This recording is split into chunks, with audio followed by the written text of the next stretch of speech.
she's in the dressing room. We do the same thing at our Bellator fights, which are on Spike every Friday night at 9, live, and in USA on Saturday nights. And yes, you'd want them obscure and smaller.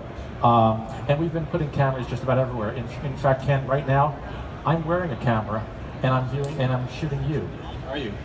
Is it a button camera? I can't tell you. All right, okay. Well, let's be honest. Anytime where it's Beyonce and Elevator, you usually want to try to get those shots anyway, because odds are something might happen that's going to be interesting and newsworthy. And for that reason, you record every line in, just in case. A little Death Watch camera. You have 25 cameras, record them all. That which is even more important than the glass. Record every single camera, because maybe you'll have a fight, maybe you'll have an instance, and that's your social bite tomorrow that's going to trend. Right. So Don.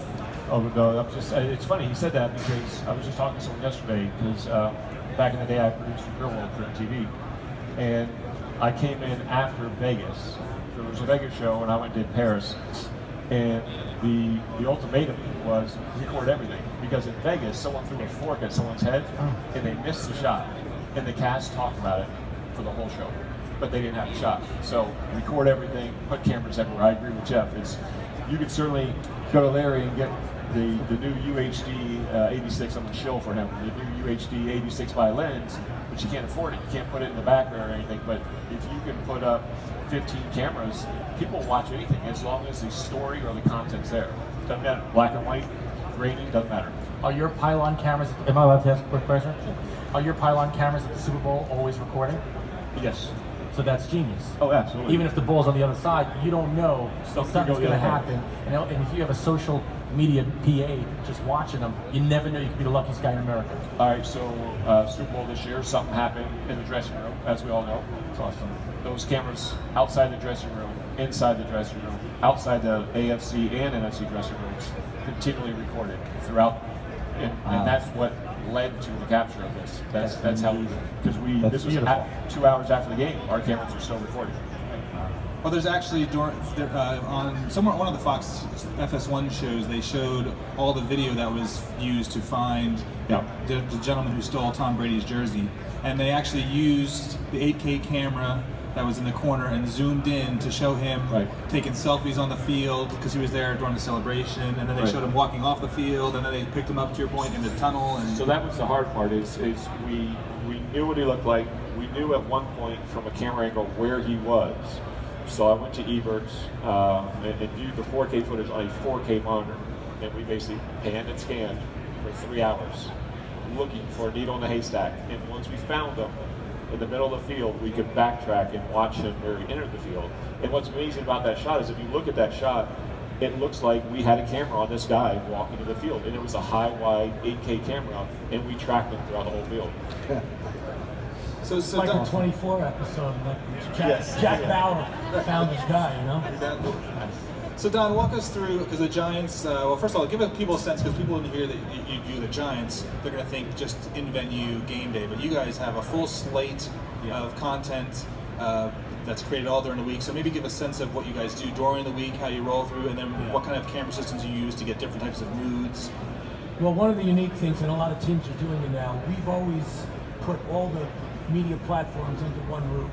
So digital, social, television, game day entertainment, producing the game, creative services, radio, everything falls under one roof. So we have the same shooters, editors, all working for all the products. So it does involve a lot of different cameras, and some of the conundrums that we run into are the mixing and matching of the cameras and the lenses. Because, you know, so we shoot with a Sony f55, but sometimes you can't get too close because we're using a lens. We have one of the lenses like a Cabrio lens, but you know, on that, sorry. But I'm just giving an example.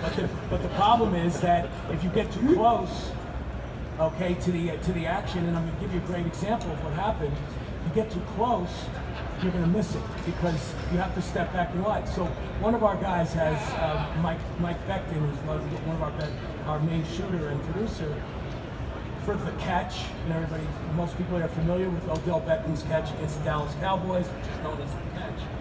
Mike Beckton's angle was incredible.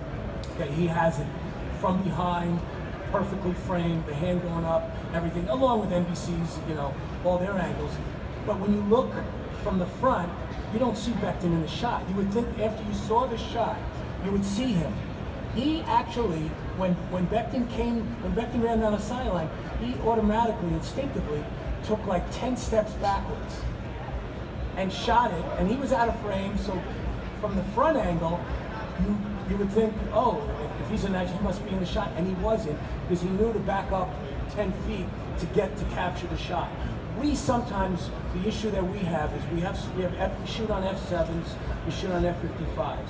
We have inherently some old 700s that we still have that we're going to be slowly replacing. We also shoot with EX300, we shoot obviously all Sony. And we even, you know, use the Osmo, okay, and we follow that. It depends. If it's for social media and digital media, we're using smaller, more mobile, more cameras that can get up close and not really, as Ken said, be obvious and get in the players' faces.